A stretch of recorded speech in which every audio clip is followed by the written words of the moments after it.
Lo que yo quisiera hacer en tres partes es hablar sobre las tensiones inherentes entre el populismo o el constitucionalismo o la democracia constitucional. Y lo quisiera hacer en tres partes. Primero, explicarle la razón por qué estoy argumentando sobre esta tensión inherente entre el populismo y la democracia.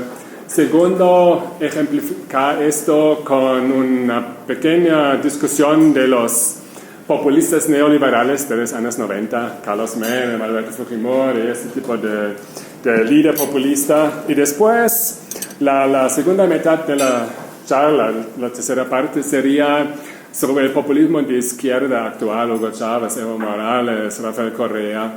Y lo que voy a decir es que, en mi opinión, en estos casos, el peligro, la amenaza que el populismo pone a la democracia es aún más grave que en los casos del populismo neoliberal. Y yo creo que en estos países gobernados por los populistas de izquierda ya se ha minado, abolido, eliminado la democracia, se ha constituido un autoritarismo competitivo. Esa es la tesis que estoy defendiendo. Entonces, primero, la tensión inherente entre el populismo y la democracia constitucional. La democracia no solamente es la soberanía popular, sino también necesita la protección de minorías, la garantía de oposición para mantener una competencia justa en el futuro y para permitirles al pueblo de tener una opción verdadera, una opción efectiva, no una opción manipulada en elecciones dominadas por el gobierno. Entonces, para mí, yo estoy utilizando un concepto muy normal, muy convencional de democracia, que es no solamente la soberanía popular, sino también un aspecto pluralista, si uno quiere decir, liberal, de protección de minorías, de garantía de pluralismo político, donde es muy importante la garantía de una competencia llana, equiparada, que no sea muy distorsionada a favor del gobierno. Entonces, me parece que para todo esto es importante un marco constitucional que garantice una predictibilidad de la vida política del futuro, que garantice estos espacios para las minorías, para la oposición, que garantice una competencia llana y justa. Y a mí me parece que el populismo tiene una tensión inherente con esto, porque el populismo lo defino a través de un liderazgo personalista que se vincula de una manera plebiscitaria con una masa relativamente amorfa, desorganizada de seguidores, argumentando que es necesario el líder populista para proteger al pueblo, para combatir un enemigo, la oligarquía en el populismo clásico tradicional, la clase política establecida en algunos de los populismos modernos. Entonces, para mí, el eje del populismo es el liderazgo personalista. El liderazgo personalista que se sobrepone sobre las instituciones establecidas.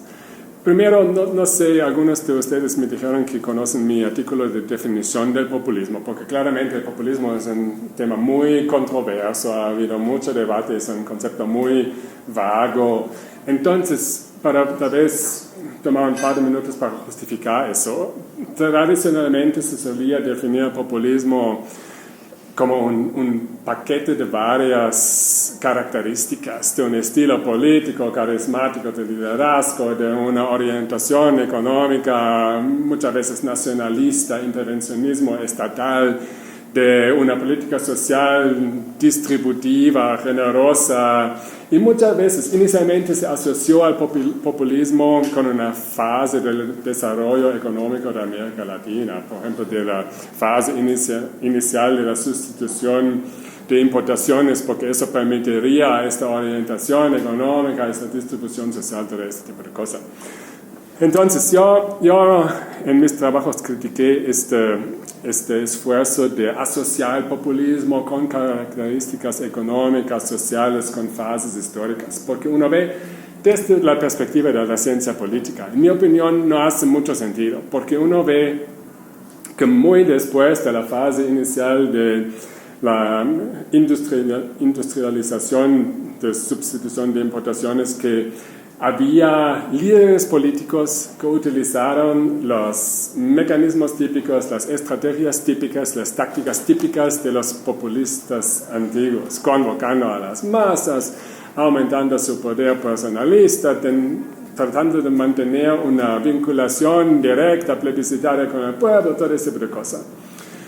Entonces, había el populismo clásico, vinieron los gobiernos militares para extirpar, para suprimir este populismo, salieron los gobiernos militares y reaparecieron en muchos casos algunos de los viejos populistas, Leonel Brizola en Brasil. Entonces, reemergió en una fase histórica diferente, emergieron populistas nuevos, Alan García, y en mi opinión emergieron líderes personalistas, plebiscitarios, populistas, que después de ganar la elección con este tipo de campaña electoral, este tipo de promesa electoral, impusieron el ajuste neoliberal, como Carlos Menem en Argentina y Alberto Fujimori en Perú. En mi opinión, ellos también se pueden clasificar de populistas porque utilizaron estas tácticas de contacto directo con las masas, convocación del pueblo, de todo este tipo. Entonces, si clasificamos aún estos líderes como populistas, vemos que el populismo no se asocia con una cierta política económica, con una cierta política social, con una orientación ideológica, porque había populistas de izquierda, había populistas de derecha, hay populistas con una política económica intervencionista, nacionalista, y hay populistas con una política económica neoliberal, hay populistas que aumentan beneficios sociales y hay populistas que rebajan beneficios sociales con austeridad. Entonces, en mi opinión, desde la perspectiva de la ciencia política, hace más sentido definir el populismo de una manera puramente política, que enfatiza el liderazgo personal, que enfatiza el vínculo plebiscitario con las masas relativamente desorganizadas. Y la cosa típica del populismo, y en cierto sentido más típica del populismo actual, del populismo de las últimas décadas, es una orientación anti-institucional, es una orientación de hacer un bypass de las instituciones establecidas, de tratar de debilitar las instituciones establecidas, los partidos políticos. Fujimori nunca creó un partido político fuerte, Chávez no ha creado un partido político fuerte, no hay una intermediación organizativa, institucional, sino una vinculación casi directa. Hoy día, a través de la televisión, y para que el líder sepa la voluntad del pueblo a través de las encuestas de opinión que utilizan como una prueba de su apoyo plebiscitario. Entonces, esto es sobre el concepto de populismo que estoy utilizando. Este concepto de populismo significa que los líderes populistas tienen una orientación anti-institucional, que se concentra el populismo en el liderazgo personalista, y por eso los líderes populistas quieren aumentar su poder, quieren aumentar su autonomía política, y lo hacen a través de cambios de la Constitución, cambios institucionales. Están tratando, por ejemplo, a través de cambios constitucionales y otras medidas, debilitar los frenos y contrapesos institucionales. Varios populistas, por ejemplo, han eliminado el Congreso bicameral y han creado asambleas unicamerales. Lo hizo Fujimori, lo hizo Hugo Chávez, la derecha, la izquierda, la misma cosa. ¿Por qué? Porque una asamblea unicameral es más fácil de controlar. Entonces, para los populistas no les gustan los frenos y contrapesos y lo justifican con esta lucha heroica contra los enemigos del pueblo, donde el líder es el salvador de la patria, encabeza al pueblo en su lucha heroica, y no se puede impedir al líder en esta lucha heroica con formalismos, con instituciones, con todo ese tipo de cosas. Entonces, eso significa que los líderes populistas quieren aumentar el poder, concentrar el poder, Una cosa que nunca les gusta, por ejemplo, es la prohibición de la reelección presidencial. En todos estos casos lo que han tratado de hacer es flexibilizar las condiciones de la reelección presidencial. Y yo creo que todo esto, este afán de aumentar el poder, de concentrar poder, de debilitar los frenos y contrapesos, todo eso significa un atentado al constitucionalismo y a la democracia pluralista y liberal. La tendencia del populismo es poner presión sobre la democracia, es debilitando las protecciones de las minorías, debilitando las protecciones al pluralismo político, tratando con este aumento del poder y con esta obsesión con la reelección de distorsionar el campo político, así que ya no es una democracia con una competencia justa, sino un autoritarismo competitivo donde el líder puede utilizar muchos mecanismos para mantenerse en el poder y la oposición tiene muy pocas oportunidades y chances de realmente contender, de realmente oponerse, de hacer una campaña política efectiva. Entonces, este es mi argumento principal. La tendencia del populismo tiene una tendencia antidemocrática. Esta es la primera parte. Ahora, las dos otras partes son que vamos a ver esto en los casos del populismo neoliberal, donde hubo este esfuerzo, esta tendencia, pero al final de cuentas, aún en el caso peruano, después de la caída de Fujimori, se reconstruyó, se reconsolidó la democracia. Entonces, en estos casos, la democracia, por poco o por muchos, logró sobrevivir esta tendencia populista de presión, de ataque por parte de los populistas.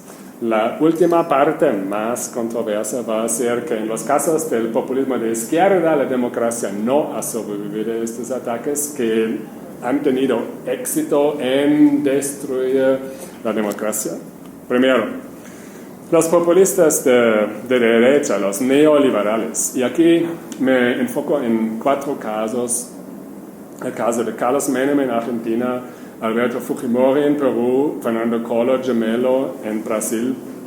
Y un caso tardío es Álvaro Uribe en Colombia, que tiene tendencias semejantes, tendencias parecidas con los otros populistas de derecha, como lo vamos a ver. Entonces, lo que vemos en estos casos que, ¿cómo es? Primero, para muchas personas fue una sorpresa. Si lo llamamos de populista, si no lo llamamos de populista, fue una sorpresa que varios de estos presidentes consiguieran la reelección, porque hicieron políticas económicas neoliberales de manera brutal en el caso de Fujimori y de Menem. Se eligieron con promesas no neoliberales. No, salariazo, el choque no se necesita, no sé qué. Tomaron el poder, ¡bam! Impusieron el ajuste neoliberal muy duro, muy doloroso, pero consiguieron, sorprendiendo a muchos observadores, muchos profesores, consiguieron un apoyo popular bastante amplio, que es una gran sorpresa porque el neoliberalismo todos sabemos que es excluyente y las masas populares no les gustan, no sé qué. No es verdad. En estos casos, estos presidentes consiguieron un apoyo popular bastante amplio, consiguieron reelegirse con votaciones más altas que la votación inicial y entonces consiguieron un éxito político bastante fuerte. ¿Por qué? La razón es que ellos tomaron el poder en el contexto de graves crisis muy agudas, crisis muy severas. En los casos de Fujimori, de Menem y de Collor de Mello, hiperinflación. Inflación de miles de % al año, 3.000, 4.000% al año, que golpea a todo el mundo. Entonces fue como una catástrofe económica. La clase política establecida había comprobado que no había conseguido resolver este tipo de problema. Entonces la población eligió en varios casos como Fujimori un outsider, un salvador de la patria que resolvió este problema de manera brutal, de manera dura, pero que frenó esta hiperinflación. Entonces, esto les dio un apoyo popular bastante fuerte. En los casos de Fujimori también, y en el caso de Uribe, la guerra de guerrillas, Sendero Luminoso, las FARC, que también habían llevado a una crisis de seguridad interna, y Fujimori derrotó, decapitó a Sendero Luminoso. Uribe también atacó, combatió de manera mucho más decidida a las FARC y consiguió un apoyo político bastante fuerte. Entonces, por eso consiguieron este apoyo político y por eso se consiguieron reelegir. Y lo que hicieron utilizando su apoyo político para poner presión sobre la democracia. De manera más brutal, Fujimori, 5 de abril del 92, cerró el Congreso, cerró las Cortes, quería ser dictador. La presión internacional no se le permitió. Había la presión de la OEA, el propio ministro de Economía de Fujimori le contó, pero señor, estamos abriendo la economía a la economía global, necesitamos apoyo internacional para la renegociación de la deuda, nos van a imponer sanciones con su dictadura, no es posible. Entonces, vamos a convocar elecciones a la Asamblea Constitucional, mantener una fachada de democracia, lo que hizo Fujimori. En los otros casos, nueva constitución, ¿cuál fue una de las medidas más importantes que incluyeron? La reelección presidencial, que antes, la reelección inmediata antes no era permitida. Y, como les ya había contado, abolir el Congreso bicameral, crear una asamblea unicameral que es más fácil de controlar. Entonces, en el caso de Fujimori vemos muy bien el ataque del populista contra la democracia. En el caso de Menem, no fue tan brutal y tan duro, no dio un golpe, no destruyó la democracia, pero, por ejemplo, bajó mucho decreto. Gobernó de una manera muy autocrática, bajando todo tipo de decreto que antes no era común en la tradición constitucional argentina. Y con su apoyo, entonces, una disminución de la calidad de la democracia, y el inicio, la presión, una vez la presión. También convocó a una asamblea constituyente, lo que quería la reelección presidencial. Después, cuando se estaba acabando su segundo mandato, quería otra reelección presidencial. Pero dentro del propio movimiento peronista había otro precandidato que se le cerró el paso. Entonces Menem, después de 2 gobiernos, salió del gobierno. Pero uno ve esta presión, este esfuerzo de aumentar el poder del líder, de aumentar la autonomía del líder, de cambiar las instituciones según la voluntad del líder.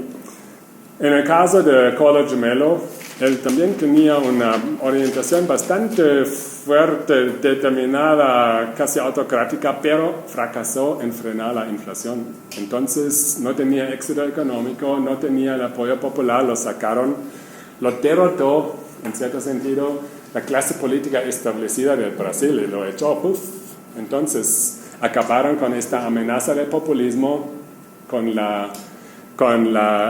plano real de Fernando Henrique Cardoso, se estabilizaron la economía y la clase política brasileña retomó el control y derrotó la amenaza del populismo.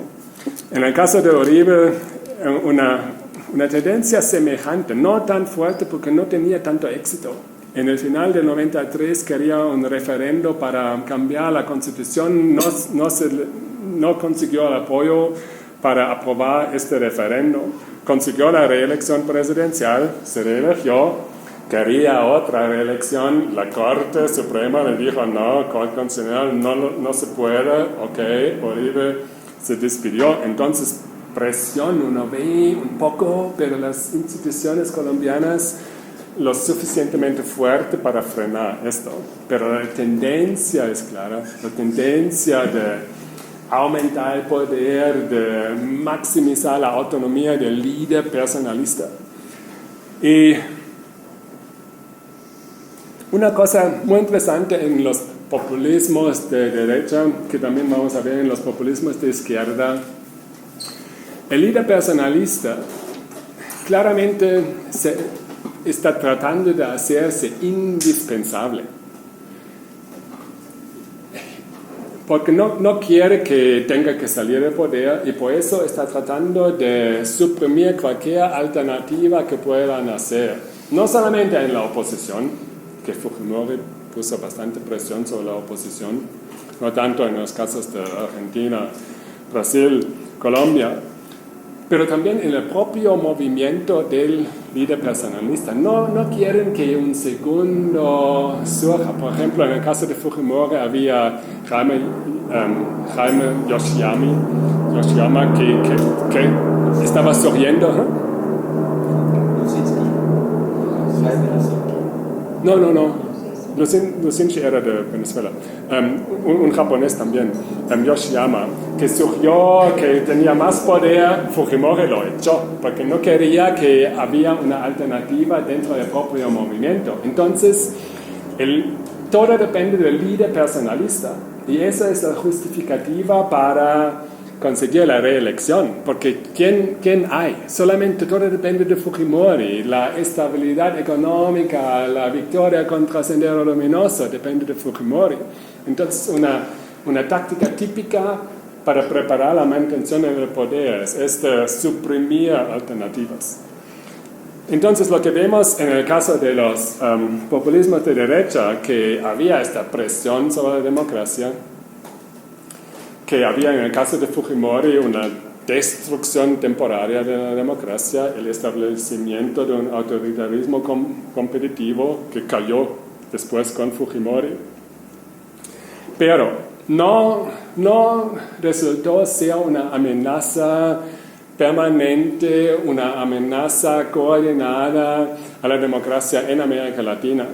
Por ejemplo, no había mucha comunión, mucha asociación entre ellos, no fue un grupo organizado, un grupo coordinado, que uno imite al otro, uno apoya al otro, fueron casos isolados, cayó Collor, nadie se le ayudó, cayó Fujimori. Entonces, lo que vamos a ver en la última parte es, cuando vemos el populismo de izquierda, el populismo de izquierda tiene tendencias políticas, tiene tácticas políticas, estrategias políticas muy semejantes al populismo de derecha, pero está consiguiendo más éxito en mantenerse en el poder, aumentar el poder y construir este tipo de autoritarismo competitivo.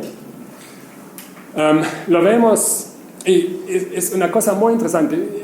No lo puedo comprobar de ninguna manera, pero yo siempre pensé que tal vez Chávez haya aprendido de Fujimori. Fujimori dio el golpe, suscitó la reacción internacional, tenía que hacer una asamblea constituyente. Chávez lo hizo de manera mucho más inteligente, llamó a la asamblea constituyente ya en la campaña electoral, hizo la transformación institucional inmediatamente al tomar el poder, de manera paralegal, con algunas violaciones, pero no de manera dictatorial con golpes, sino el pueblo venezolano quiere la asamblea, yo gané la elección, que me den la convocación a la asamblea.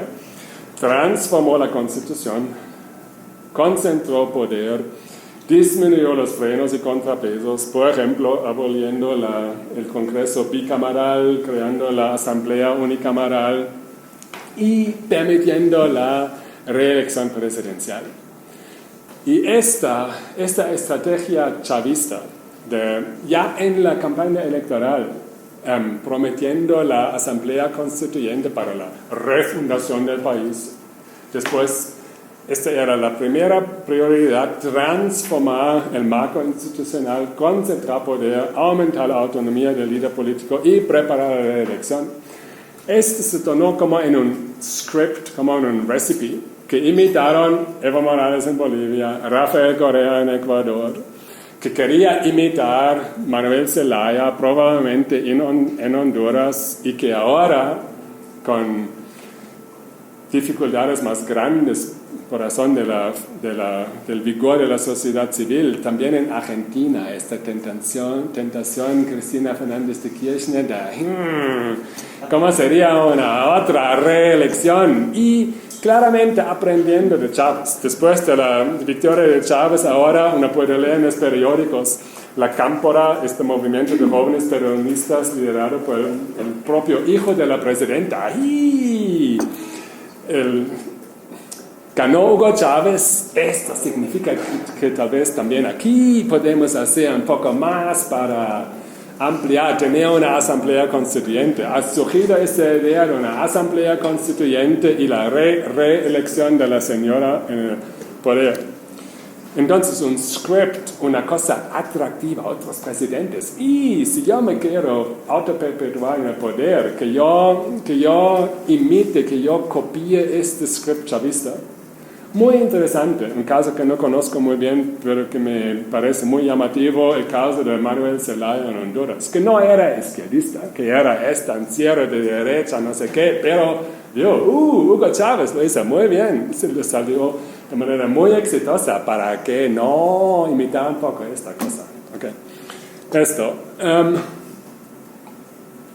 Entonces, lo que vemos, transformación del marco constitucional, aumento del poder presidencial, con un apoyo popular bastante fuerte, bastante amplio, tan amplio como en el caso de Fujimori, en el caso de Menem. Y todo esto les permitió a Hugo Chávez, Evo Morales, Rafael Correa, Daniel Ortega de establecer una hegemonía política, que estaban ya controlando el poder ejecutivo, utilizaron para controlar el poder legislativo. Por ejemplo, una de las funciones, una de las intenciones de la Asamblea Constituyente de Chávez fue echar el Congreso existente que había sido elegido antes de Chávez, en el cual Chávez solamente tenía como un tercio de los curules y la oposición mucho más. Entonces, convocar una asamblea constituyente que se autodeclara como soberana, vamos a cerrar el Congreso y recrear todo esto para que tengamos más éxito en dominar el poder legislativo. Rafael Correa, una de las primeras medidas fue conseguir la destitución de 57 de los 100 diputados en el Congreso ecuatoriano. Entonces, controlar el poder legislativo, tomar esto, controlar después las cortes a través de varios tipos de mecanismos, nombramientos, mantención de jueces provisionales que se puede controlar, todo ese tipo de cosas. Y tomando control de las otras instituciones y agencias independientes, del Tribunal Electoral, de la Comisión de las varias estas instituciones de horizontal accountability dominaron. En Venezuela, Hugo Chávez, el movimiento de Hugo Chávez domina todo, domina prácticamente todo. Después de dominar todo, establecer una hegemonía política, lo que vamos a hacer es utilizar lo que yo llamo de legalismo discriminatorio contra la oposición política, contra la prensa opositora y contra algunos grupos de la sociedad civil. Lo que quiere decir el legalismo discriminatorio es la vieja regla latinoamericana de para mis amigos todo, para mis enemigos la ley. Entonces lo que hicieron fue descubrir que en las cuentas administrativas del gobernador de oposición Aquilo hubo un problema, tenemos que investigar, lo vamos a enjuiciar y ¡pum! Poner la presión. Si no, se autoexilia, como lo hizo Manuel Rosales, el candidato derrotado contra Hugo Chávez en 2006. El otro, ¿cómo se llama el general que pusieron a la prisión, que se opuso a Chávez en el... Sí. Isaías Manuel. Sí, exactamente. Entonces, estamos encontrando problemas en la oposición. Corrupción, cuenta administrativa, violencia como lo hicieron en Bolivia. En Bolivia tal vez el uso más sistemático de este tipo de legalismo discriminatorio, que casi todos los líderes de la oposición regional, de Santa Cruz, de Tarija, de Beni, de Pando, no sé qué, ¡puf! Problema, juicio, o usted va a la prisión, donde ya están algunos, o usted se autoexilia a Paraguay, a Perú, a no sé qué, a Brasil, donde usted le guste.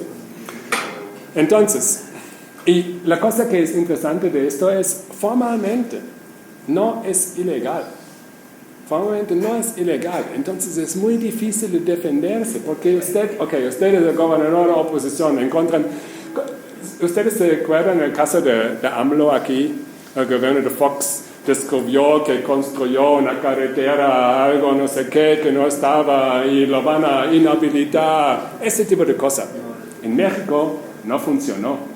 En México este esfuerzo de legalismo discriminatorio contra el líder de la oposición no funcionó. En Bolivia, en Venezuela, en Nicaragua, en Ecuador está funcionando. Por ejemplo, los juicios que hizo Rafael Correa contra, creo que se llama La Prensa, el periódico de Ecuador, que tenía un op-ed cuestionando su actuación en este supuesto golpe del 30 de septiembre, enjuició a los periodistas y al periódico y demandó, creo que 30 o 40 millones de recompensa. ¿Para qué?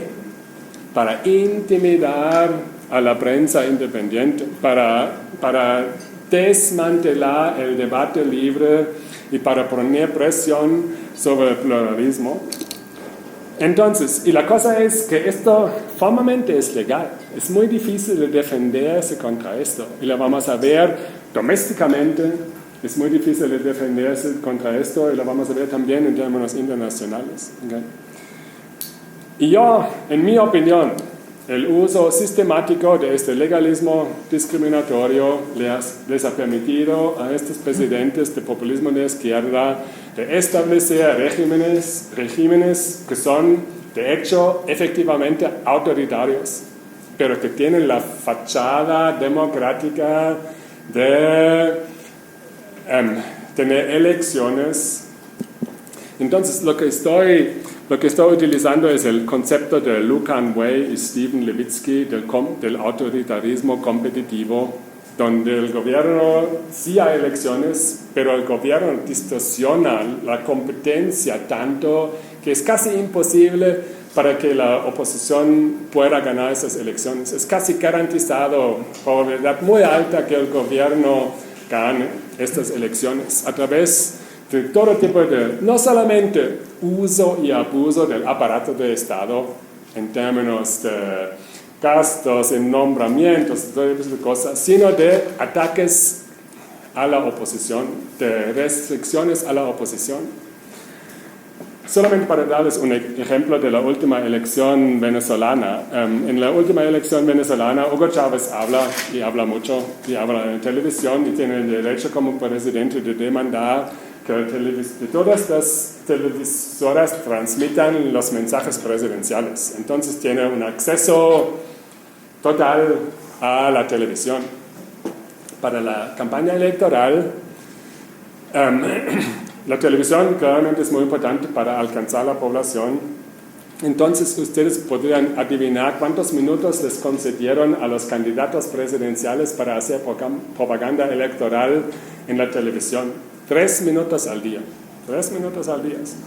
Hugo Chávez como candidato, 3 minutos, como presidente, 3 horas más. El candidato de la oposición, 3 minutos, ya la acabó. Entonces, una vez, creo que Univision hizo una entrevista con el candidato de la oposición para que él se pueda explicar a través de la televisión. Hugo Chávez, en esta hora mismo, demandó hacer un discurso a la nación, interrumpió forzadamente esta entrevista del candidato opositor para suprimir que él pueda dar su mensaje a los votantes.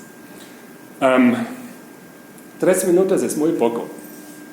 En el plebiscito del 1988, el general Augusto Pinochet, que no era muy democrático, le concedió 15 minutos al día para la oposición. Hugo Chávez le dio una quinta parte de esto, 3 minutos. Entonces, no es muy democrático esto. La última parte que les quería contar es por qué estos populistas de izquierda han tenido más éxito en establecer, mantener, consolidar estos regímenes de autoritarismo competitivo. Más capacidad que los populistas de derecha, que también tenían la tentación y todo eso, que querían, pero no conseguían. Creo que hay 4 razones principales. Primero, como les conté, los populistas de derecha tomaron el poder en el contexto de crisis agudas. La gran justificativa de ellos era la hiperinflación, Sendero Luminoso, las FARC, la amenaza, la crisis aguda. Entonces su legitimidad se basó en el éxito en combatir resolver estas crisis. Collor no consiguió, fue echado. Los otros 3 presidentes consiguieron resolver, combatir con bastante éxito este tipo de crisis. ¿Qué ocurrió? Gran apoyo popular inicial. Fujimori, hiperinflación baja. Sendero Luminoso derrotado. Gran apoyo popular. Un apoyo popular que les permitió a estos 3 candidatos exitosos, Fujimori, Menem y Uribe, ganar una reelección.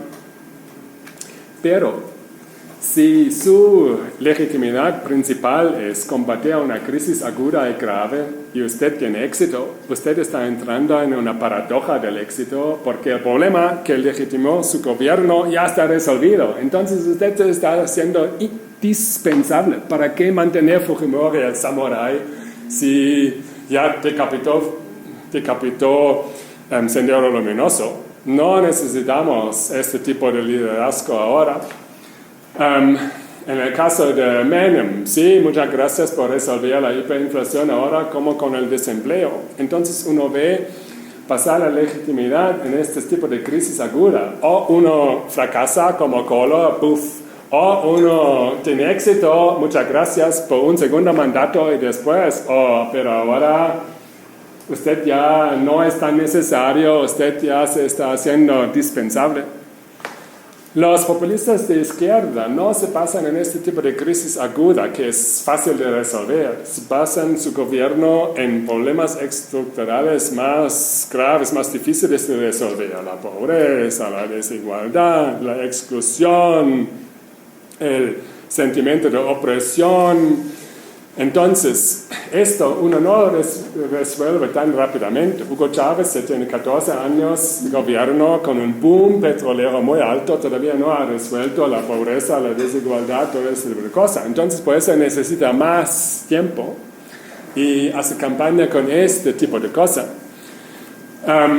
Y también lo que les ayuda a los presidentes populistas de izquierda, que varios de ellos tienen una representación descriptiva con las masas populares. Hugo Chávez en parte tiene éxito porque habla como el pueblo, como insulta a los otros como el pueblo, hace cosas como el pueblo, no refinado de élite, sino como el pueblo. Entonces, una representación descriptiva, claramente muy importante en el caso de Evo Morales en Bolivia, el primer presidente indígena. Entonces, esto también les fortalece a estos presidentes porque no están tan expuestos a la legitimidad de desempeño, es una legitimidad identitaria que les da una base de sustentación mucho más permanente. Primera razón. Segunda razón, el neoliberalismo. Porque lo que hace el neoliberalismo en el corto plazo aún aumenta el poder político del presidente, porque es el presidente que decide quién se va a echar de la administración pública, quien decide a quién se va a vender las empresas públicas. Entonces, el acto de implementar las reformas de mercado aumenta el poder político del presidente, pero después de la privatización, cuando ya son empresas privadas, ya no puede nombrar a nadie en esas empresas. Después está perdiendo muchos mecanismos de manipulación política. Lo opuesto con el intervencionismo estatal de Hugo Chávez, que ha aumentado la nómina del Estado, que puede hacer aún más nombramientos, que puede gastar dinero, especialmente ahora con el boom petrolero. Entonces, el antineoliberalismo les ayuda a estos presidentes de tener una masa de maniobra bastante importante de recursos económicos, de discreción económica que pueden utilizar para comprar apoyo, para mantenerse en el poder, para tener poder político. Una segunda diferencia con los populistas de derecha. Tercero, el neoliberalismo también expuso a los presidentes, a los populistas de derecha, a la presión internacional. Los conté, Fujimori dio el autogolpe. El propio ministro de Economía le dijo, presidente, con la reacción internacional, con la amenaza de sanciones, no podemos mantener un régimen autoritario abierto. Tenemos que responder a esta presión internacional pro-democrática. Porque el neoliberalismo, Fujimori quería abrir la economía internacional, quería renegociar la deuda, necesitó apoyo de Estados Unidos, de Japón, de no sé qué. Si le imponen sanciones, no funciona. Por eso el neoliberalismo expone a los presidentes a presiones externas. El antineoliberalismo, el nacionalismo económico de Hugo Chávez y compañeros hace lo opuesto, los fortalece contra este tipo de presión. No están tan expuestas a ese tipo de presiones. Llama a Obama a Hugo Chávez que no haga una elección. Él dice, ¡puf, diablo, que se vaya! No, está, sí, por favor, yo voy a responder. Por eso, Hugo Chávez no invitó observadores internacionales a las elecciones ahora. Y lo puede hacer, porque nadie le puede imponer esta presión. Hugo Chávez está saliendo de la Comisión Interamericana de Derechos Humanos. Muchos otros gobiernos no se atreven a este tipo de cosas. Entonces, esto también fortalece a los populistas de izquierda y los inmuniza contra presiones pro-democráticas exteriores. De hecho, lo que podemos observar es que este régimen pro-democracia de la OEA, de la resolución 1080, que en casos de interrupción de democracia la comunidad internacional va a poner presión, este régimen les ha ayudado a los presidentes populistas de izquierda a mantenerse en el poder, pero este régimen es incapaz de frenar el abuso de poder por parte de estos propios presidentes. ¿Por qué? Para la comunidad internacional es muy fácil de identificar un golpe de Estado, como en Venezuela en el 2002, y amenazar con sanciones. Entonces, este régimen internacional protege a los presidentes electos por el pueblo. Pero este régimen internacional, ¿qué puede hacer contra el legalismo discriminatorio? Va a decir, después de 5 ataques a la oposición, eso es injusto y le vamos a imponer sanciones. No está haciendo nada. La oposición venezolana apeló, cuando había toda esta discusión sobre el golpe de Honduras, apeló a la OEA, invitó al señor Insulza que visite Venezuela para ver la situación. Este legalismo discriminatorio no hizo nada, no puede hacer nada. ¿Dónde es con estas tácticas formalmente legales, pero de hecho antidemocráticos, discriminatorios? La comunidad internacional no ha sido capaz de frenar esto. Entonces, lo que significa, protege a los presidentes electos, los populistas de izquierda, y les permite abusar del poder presidencial, utilizar la discreción que tienen para desmantelar la democracia desde adentro. El sistema internacional pro-democrático es asimétrico. Paradójicamente, permite la destrucción de la democracia desde adentro. Okay. El último punto es por qué los presidentes de izquierda han tenido más éxito. Es que ahora ellos forman un grupo coordinado. Fujimori no tenía mucho que ver con Kohl y con Menem ni con Uribe. Fueron casos isolados que hicieron su propia cosa sin mucha coordinación internacional. No es el caso con Hugo Chávez, Evo Morales, Daniel Ortega, Rafael Correa. Se apoyan uno al otro en términos diplomáticos, como lo mostraron cuando cayó Manuel Zelaya en Honduras, y claramente con subsidios financieros que está enviando Hugo Chávez de forma millonaria a los otros presidentes para permitirles mantenerse en el poder. Por ejemplo, yo estaba en Bolivia durante la elección para la Asamblea Constitucional. Cada 3 minutos había un aviso de PDVSA. PDVSA estaba, la compañía venezolana estaba en Bolivia abiertamente, probablemente haciendo comercio, sí. Claro, el caso de Argentina, donde la famosa valija de dinero que entregó Hugo Chávez a la presidenta Kirchner, uno ve los subsidios financieros que también ayudan.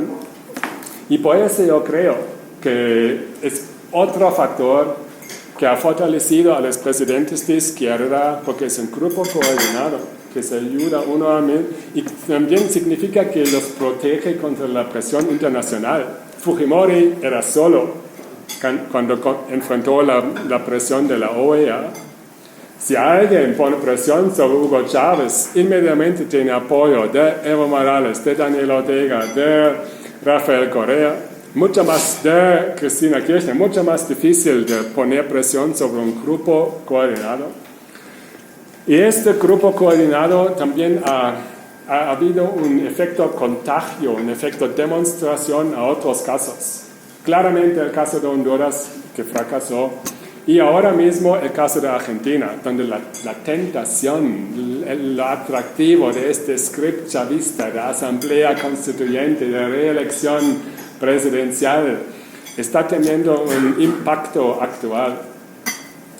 No creo que otros países de América Latina sean muy contagiables. Chile, Costa Rica, Uruguay, Brasil, el script chavista no va a encontrar muchos imitadores en estos países, en otro tipo de gobierno, otro tipo de instituciones, pero en el caso argentino yo creo que hay un cierto efecto contagio.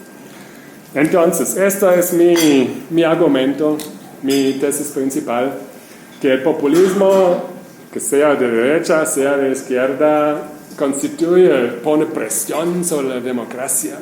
Hay una tensión inherente entre el populismo y la democracia. Cuando más éxito político tengan los presidentes populistas, más daño le hacen a la democracia.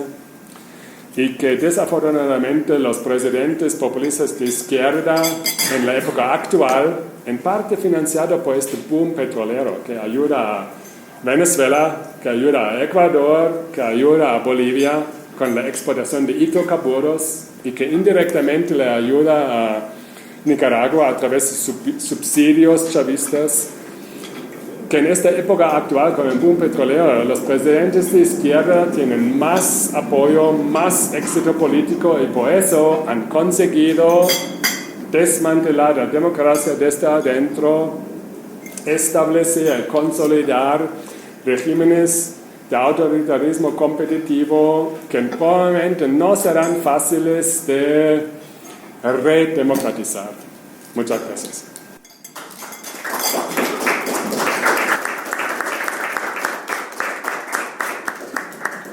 Muchas gracias, pues, para dar la oportunidad de comer un poco, abrimos si quieren una ronda, nada más pediría, bueno, me llegan para anotarlos y que cuando inicien digan su nombre y que hacen acá en la taza.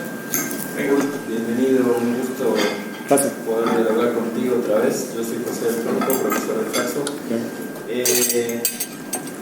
Algunas breves reflexiones sobre lo que planteaste y un par de preguntas. Sí. En primer lugar, partimos de una definición similar del populismo. Tú sabes, digamos, yo adscribo a la definición más política, institucional del populismo. Y también soy partidario de la tesis de que el populismo es un tipo de una forma de gobernar y de representar intereses en la sociedad que tensiona las estructuras más formales, más institucionales, liberales de la democracia representativa. Dicho esto, quisiera ahondar en las posibles discordancias o disonancias que yo tengo con tu planteo. En primer lugar, en el caso de la tensión que genera el populismo para la democracia representativa, esa tensión no es inherente del populismo, sobre todo si entendemos, como tú planteaste, digamos, la democracia representativa como un régimen pluralista de soberanía popular, y donde una de las condiciones fundamentales en las que se basa ese régimen es la equidad en la competencia, digamos, ¿no? La probabilidad más o menos equitativa de que los distintos grupos puedan en algún momento acceder al poder. Lo que vemos en América Latina es que incluso en regímenes más representativos y claramente alejados del modelo populista existe esa tensión. Es decir, en el caso puntualmente de México, ¿no?, que es un régimen que se lo podría criticar de cualquier cosa menos de populista, digamos, también hay amenazas de los actores políticos a la equidad de la competencia.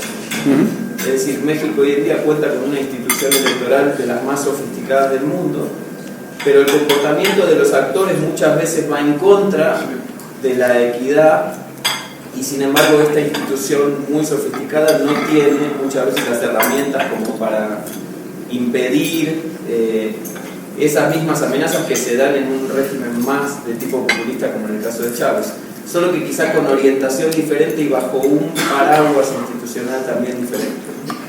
En ese sentido, creo que una cosa importante sería no descontextualizar a los gobiernos populistas. Es decir, de dónde surge un Chávez, de dónde surge un Correa, de dónde surge un Evo Morales. E incluso yo, que estoy bastante de acuerdo con la tesis de la democracia procedimental, digamos, para los autores de la democracia procedimental solo puede existir en la medida en que se cumplen ciertas condiciones, que no se cumplían previamente al surgimiento de estos populismos. Es decir, claramente en Venezuela, digamos, había un problema grave de responsiveness, de accountability, también previamente al surgimiento de Chávez. Quizás no en términos electorales, es decir, la gente podía votar de manera regular, pero claramente Venezuela se había transformado en una partidocracia durante 30 años, ¿no?, donde la gente, y están los datos de encuestas, de Latinobarómetro y todo, la gente veía, digamos, una falta de representatividad feroz. A lo que quiero ir es que, si bien coincido en el diagnóstico, no necesariamente las alternativas previas o que existen en otros países mejoran mucho el carácter representativo de nuestras democracias. Es decir, las condiciones materiales y de derechos y de acceso mínimas para el ejercicio de la democracia representativa no se cumplían antes del surgimiento de Chávez en Venezuela. Estoy de acuerdo que Chávez no está contribuyendo a alcanzarlas, por lo menos en términos institucionales y políticos, ¿no? Pero quizá lo que podría plantear un defensor de los populismos es, no es mi caso, pero quiero hacer de abogado del diablo. Anímate. Estamos generando las condiciones materiales y sociales, una ampliación de derechos lo suficientemente extendida en la sociedad para que a partir de ahora estén puestos los cimientos para que la democracia procedimental sí pueda existir. Claro, eso implicaría pensar que ninguno de los líderes populistas tiene la ambición de permanecer en el poder, ¿no? Pero a lo que voy es esto, digamos, si bien es cierto y coincido con tu diagnóstico, de eso no se deriva que las alternativas institucionales sean mucho más representativas, tengan mucho mayor calidad institucional, ni generen la ampliación de derechos que sí podrían estar generando o no los populistas. Sí. No, varios asuntos muy importantes que planteas. ¿No prefieres que tengamos como una ronda y después te damos oportunidad? ¿O quieres ir? A mí me parece, especialmente porque eso ya eran como 3, 4 preguntas, ¿verdad? Entonces, pero era para darte tiempo a que comieras, no era yo tenía que comer muy rápidamente. Pero if you want to do it, otherwise, fine with me. Creo que es más fácil responder directamente. Ok, venga. Hay problema de tiempo. Tenemos más o menos una hora más. Una hora, entonces se puede dar un discurso. No, varios asuntos muy importantes. Primero que claramente algunas de estas tentaciones son uniformes, que hay tentación. Yo conté el caso de Fox que quería deshabilitar a AMLO, ¿verdad? Pero la cosa interesante es que eso no funcionó aquí. El otro tema es que podemos en mucho criticar la calidad de muchas democracias en América Latina. Entonces, representatividad, quién se siente representado, es un gran problema. Y claramente que, como tu artículo lo muestra, es una de las razones por qué puede surgir este tipo de populismo. Entonces, yo creo que es una diferencia hablando de la calidad de la democracia y de la existencia de democracia. Y no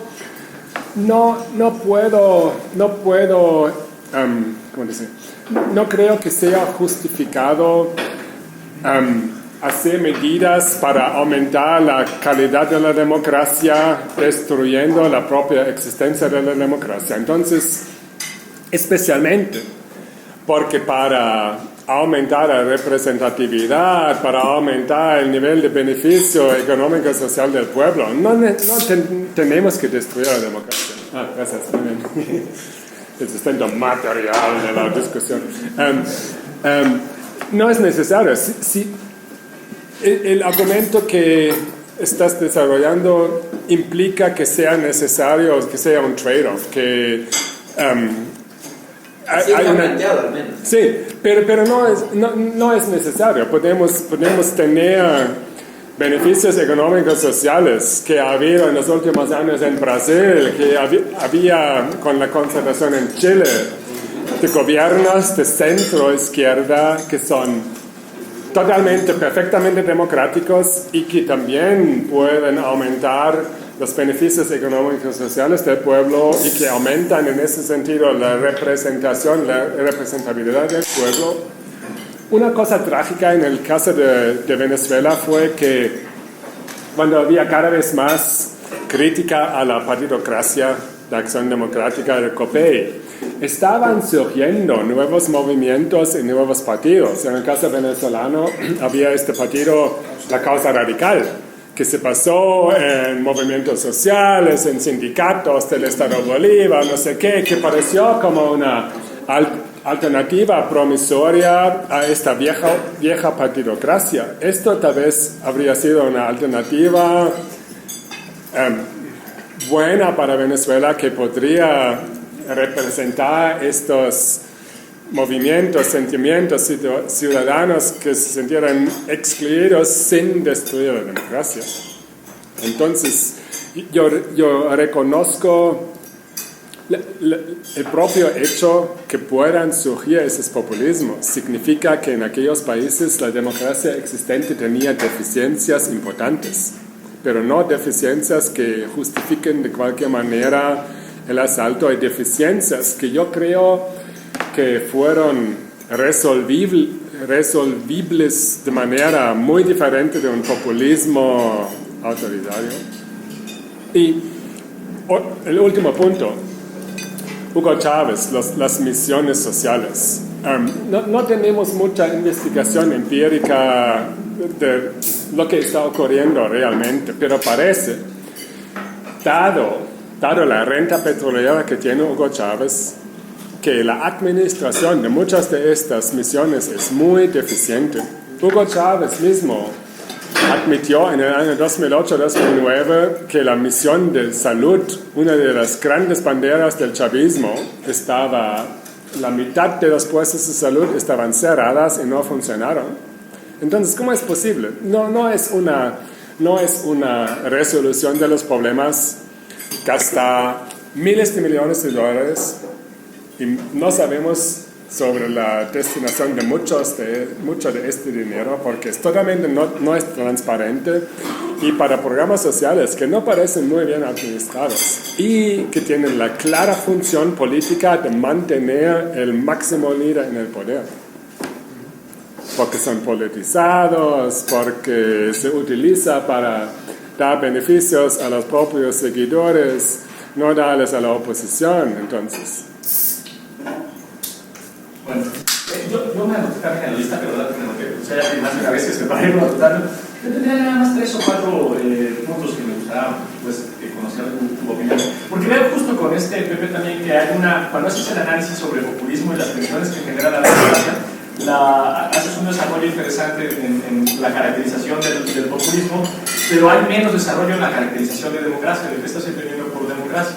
Y bueno, se puede leer con mucha facilidad que la democracia que estás entendiendo o leyendo es esta justo democracia procedimental a la que se refería Pepe. La pregunta sería si podemos analizar más bien la democracia con una lógica más amplia para poder mirar un poder más estructural que rebasa únicamente los procedimientos, ¿no?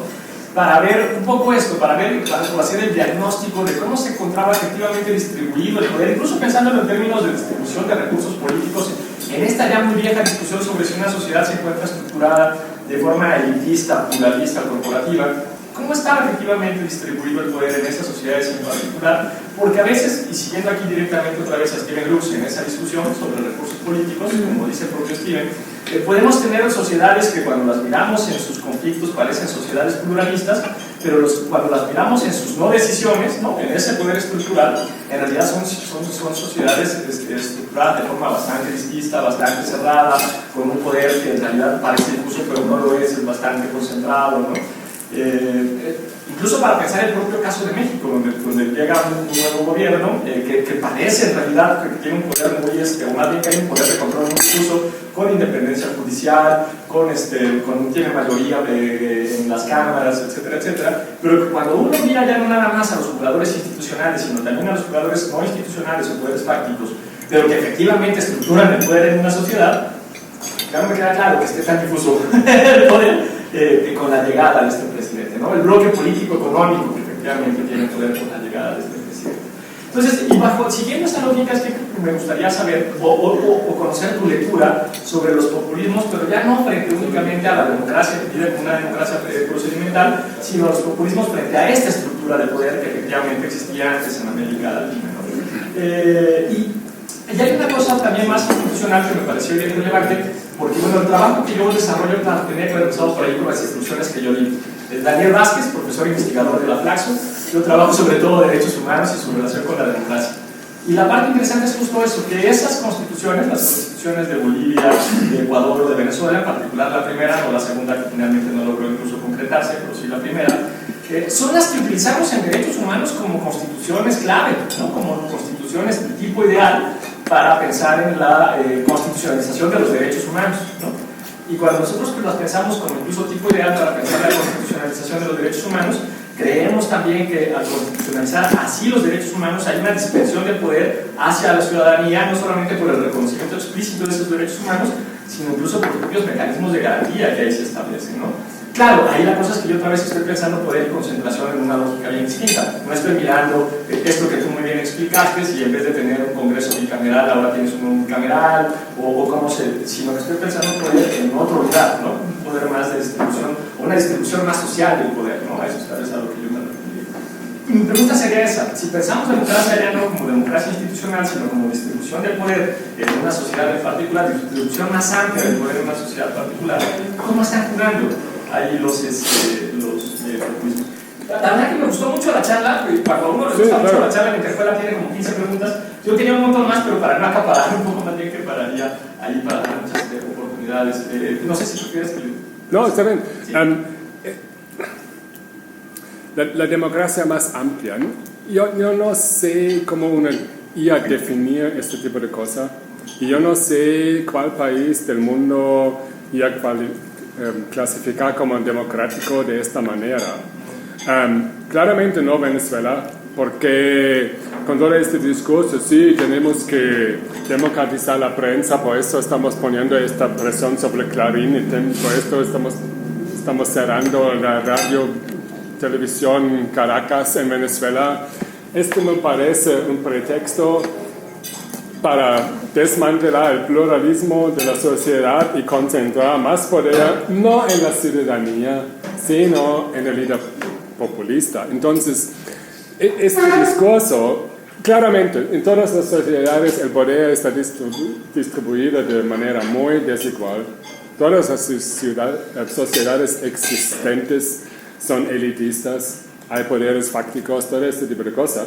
No solamente los capitalistas, peor los socialistas y el gran intervencionismo estatal. ¿Por qué?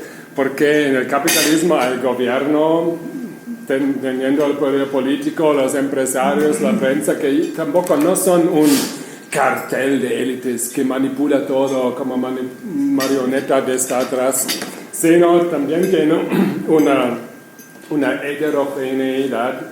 Entonces, los ataques a esto, nacionalización de empresas, poner presión sobre la televisión privada, sobre la prensa privada, yo creo que la función y el resultado de esto es más concentración del poder.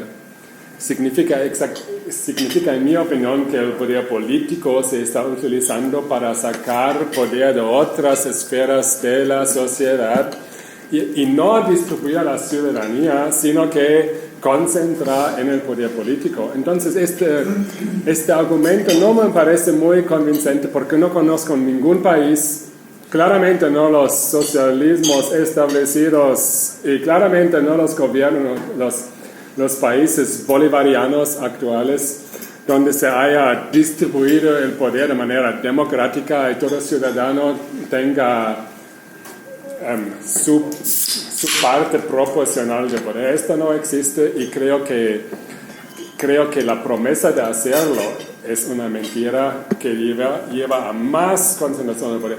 No conozco las constituciones, este tema de los derechos humanos, y tal vez sean muy bonitas, tal vez tengan muchas cosas, sí. Pero, y como no soy especialista en constitución, no quiero entrar en eso, pero en mi opinión personal, cínica, yo creo que muchas constituciones latinoamericanas pecan por la belleza y no tienen la efectividad, porque desde la Constitución de Querétaro en México han incluido todo tipo de mandato aspiracional, la reforma agraria, la participación de los trabajadores en la ganancia de la empresa, el derecho a la salud, el derecho a la educación, el derecho a la felicidad en el mundo, el derecho al paraíso. No sé si estoy me burlando de esto. Disculpe, pero no me parece una cosa efectiva. Me parece una cosa que es más retórica, que es bonita, pero lo que hace en términos concretos. Y de hecho, ayer mi charla en el ITAM era sobre el efecto contraproducente de muchos de estos mandatos aspiracionales. Porque uno ve, solamente para tomar un par de minutos sobre eso, uno ve que en muchas constituciones de América Latina ahora se garantiza el derecho a la salud. Derecho a la salud, bonito. Todo el mundo tiene derecho a la salud. La tos ya es inconstitucional. Entonces, derecho a la salud. Pero ha llevado a lo siguiente.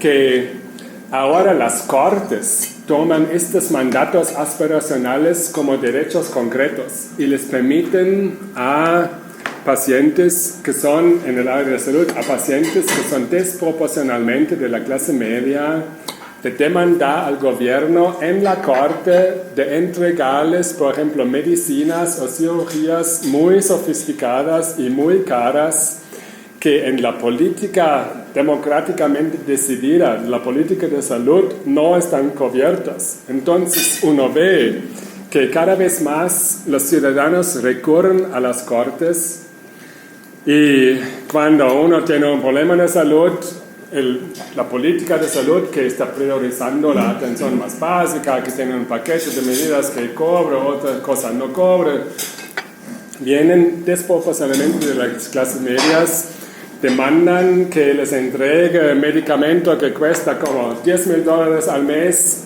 para su enfermedad. Entonces, ¿hay muchos casos de esos? Hay cada vez más casos de eso. Y no hay mucha investigación empírica, pero hay investigaciones empíricas que están empezando para ver qué tipo de demanda hay. Y muchas veces son demandas para tipo de medicinas que son muy caras, que no tienen gran impacto en la salud del paciente, y hay rumores, no hay evidencia porque no se ha investigado, que en varios de estos casos atrás de estas demandas son compañías farmacéuticas que tienen un producto que no está incluido en la política de salud del Estado, no lo pueden vender porque es muy caro, y que incentivan a pacientes diciendo, oh, hombre, usted tiene una enfermedad, nosotros tenemos el producto, te ayudamos para que entres en la justicia, consigas que el Estado pague por este producto que hace un poco para mejorar tu enfermedad, pero nos da ganancias grandes a nosotros. Entonces, este tipo de cosas puede tener un efecto contraproducente. Derecho a la salud, qué bonito. Ahora todos, ya no va a haber enfermedad en América Latina. No, todavía hay enfermedad y puede tener este efecto contraproducente. Rápidamente, primero,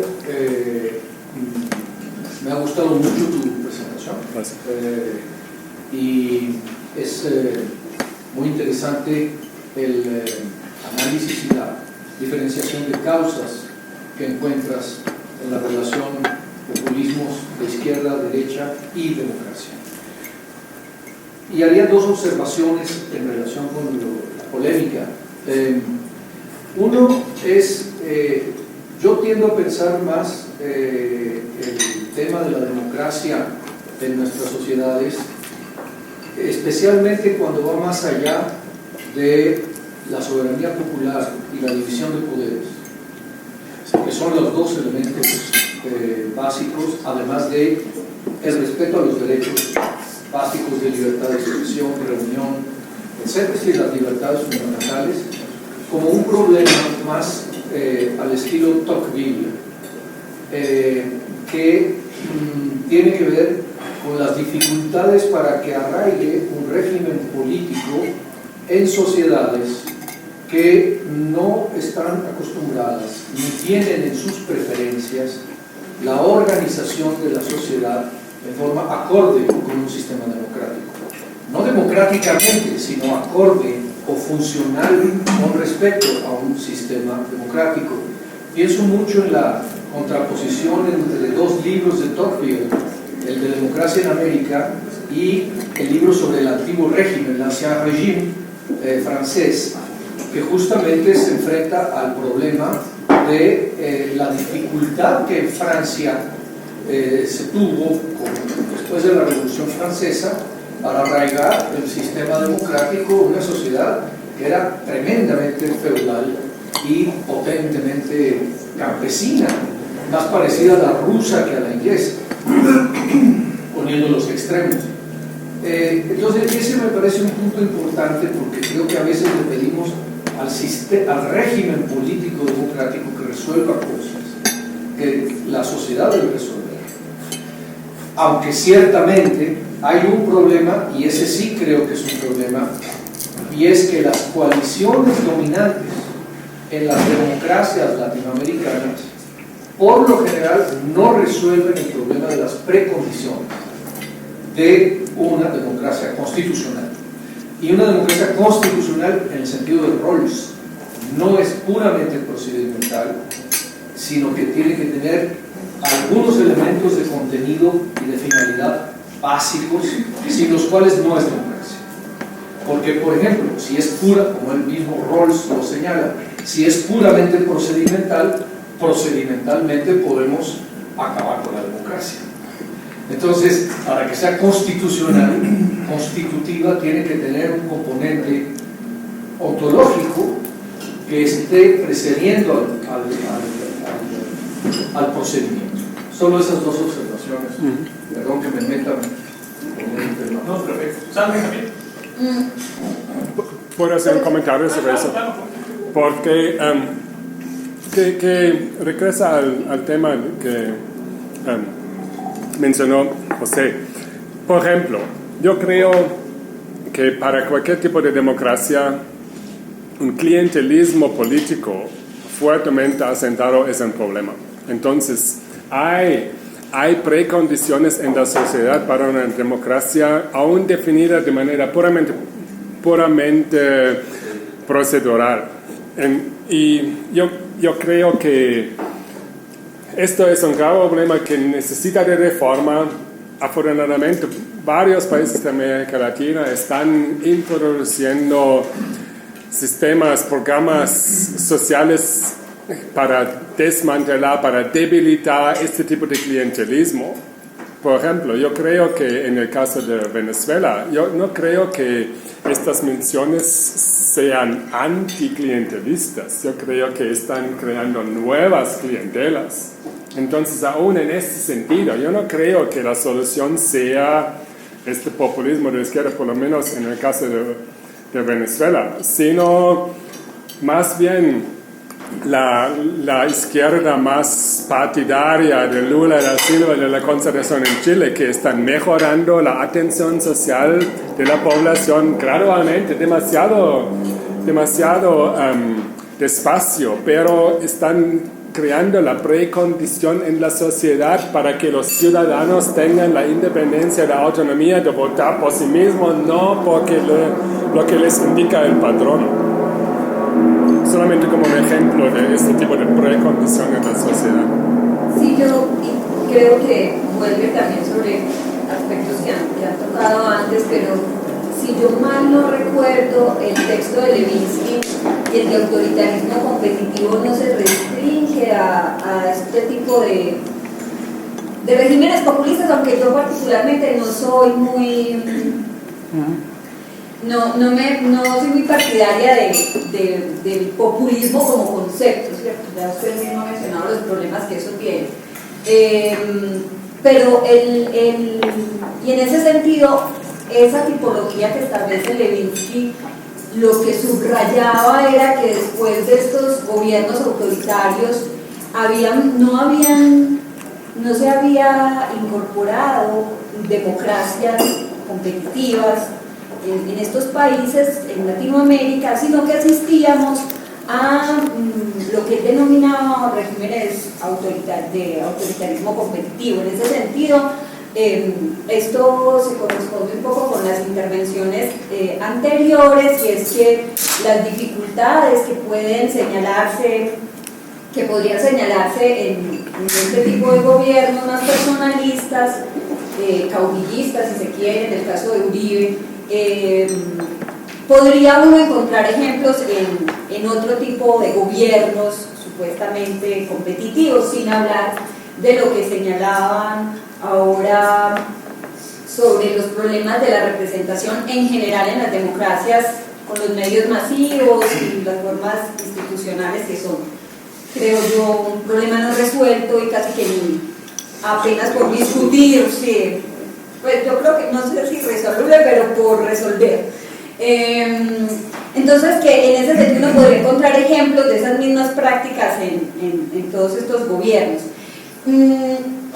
Y me sonó un poco contradictorio ahora la respuesta a la intervención de Luis Daniel, en el sentido de que no importaba esos diseños constitucionales cuando una de las características que señalaba del rasgo de los populistas era que entraban en contradicción o a debilitar, violentaban esos acuerdos, digamos, establecidos. Y por último, en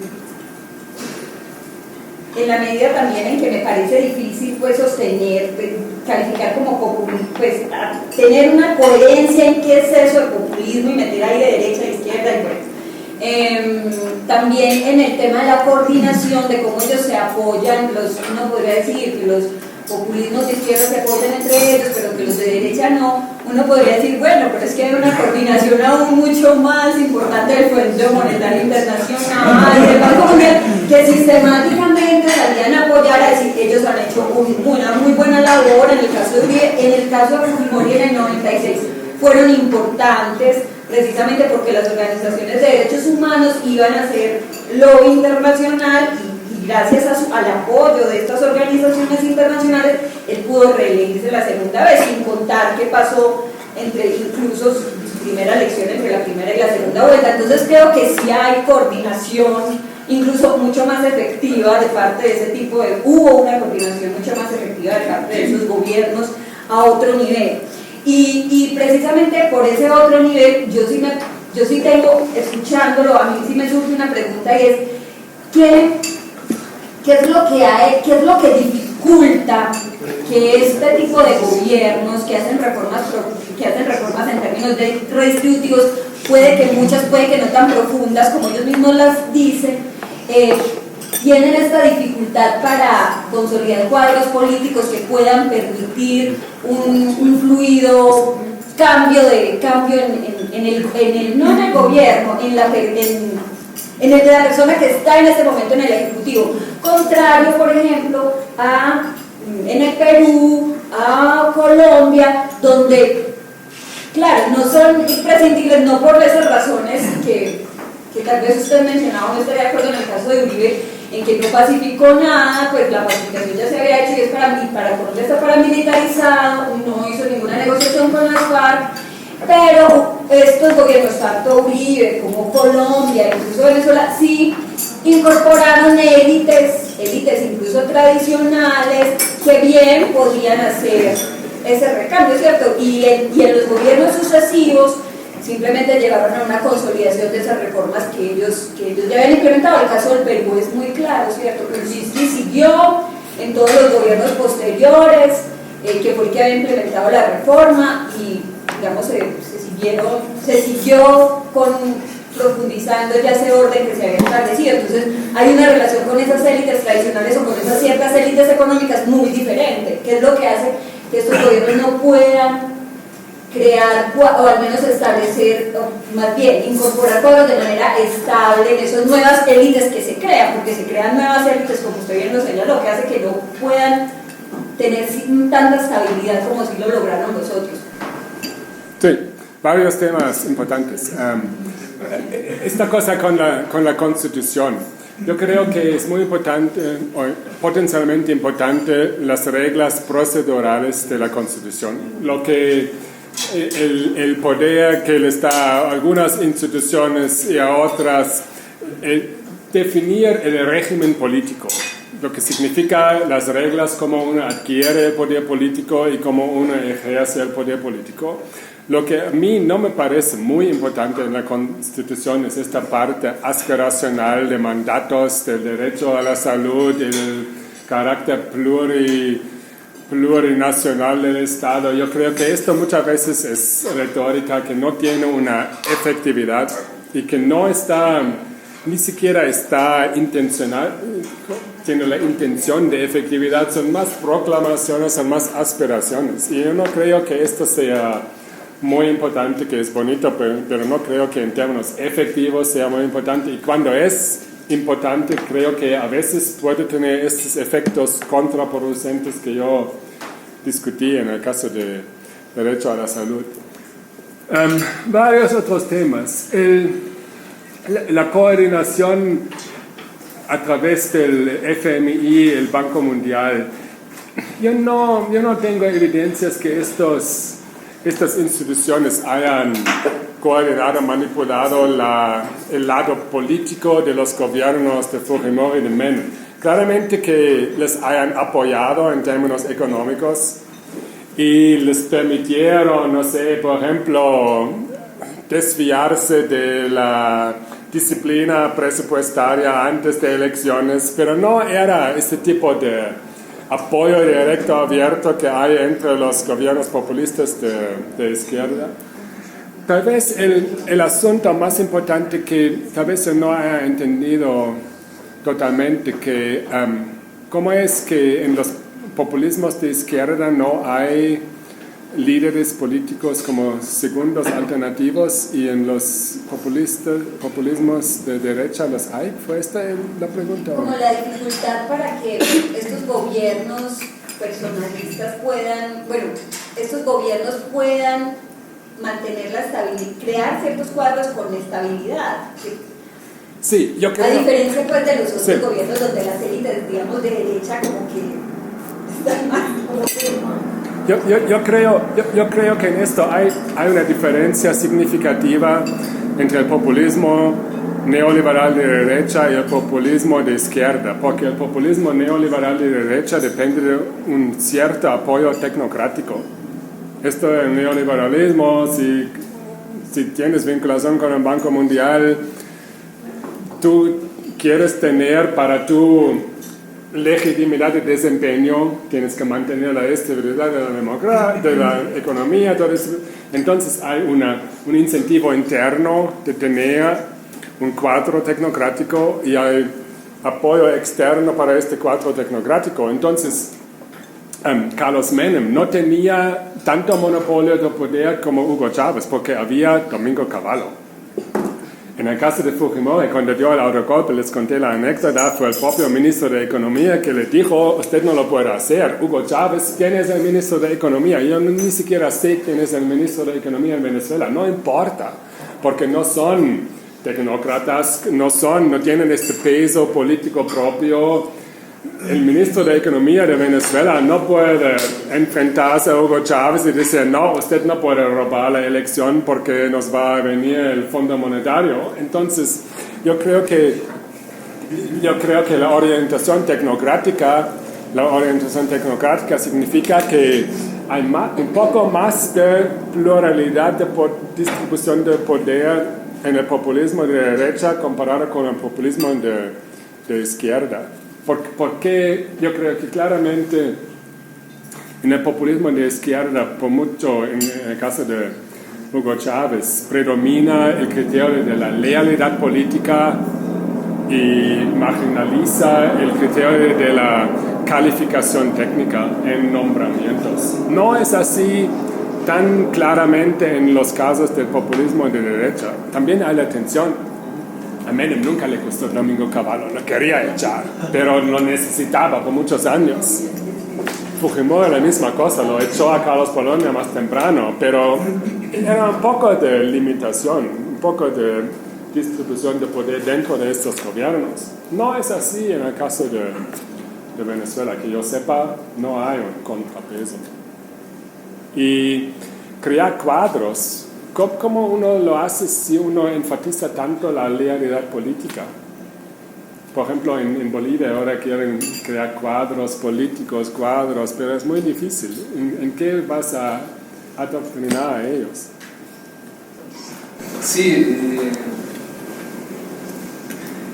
yo creo que uno de los problemas cuando se pinta una corriente política como el demonio mismo, y esa corriente política sobre todo llega al poder no necesariamente con la punta de bayoneta, surge o se manifiesta con ese desarrollo de donde hay que explicar por qué llega al poder. Entonces no queda más que la clásica explicación de que la gente es manipulada y que los líderes son unos que tienen un cierto talento especial para crear cosas en la mente de los otros, y todo eso, si bien algo de cierto hay en la historia, hay muchas cosas que pueden apuntar a eso, y también ha sido, sobre todo en el caso del populismo, ampliamente estudiado y ampliamente discutido y ampliamente refutado. Digo, por citar un artículo clásico al respecto de Portandiero y Mulmi respecto a las masas disponibles, toda esta explicación que da Germán. Digo, no me quiero poner en académico porque pero ahí demuestra que el apoyo pero no era tan irracional, tan manipulado, etcétera, etcétera. Cuando, además, yo creo que toda expresión política hay cierto grado de manipulación, cierto grado de apelación al sentimiento, etc. Me parece que a veces uno, o los antipopulistas, y te lo voy a decir así brutalmente, porque creo que es una reunión chica y de amigos, me parece que a veces se genera un cierto malestar con un cierto tipo de gobierno, se pone la explicación y después se van a buscar las pruebas. Entonces, la selección de pruebas, que siempre las hay, por otro lado, para afirmar esto que ya se explicó, ya se dijo, es maniquea, como hacen los populismos. Por eso es que, por ejemplo, el reparto de computadoras que hace el gobierno argentino es populismo, demagogia, pero el reparto de computadoras que hace el gobierno uruguayo es ampliación de derechos. y esto en toda descripción antipopulista no lo encuentro.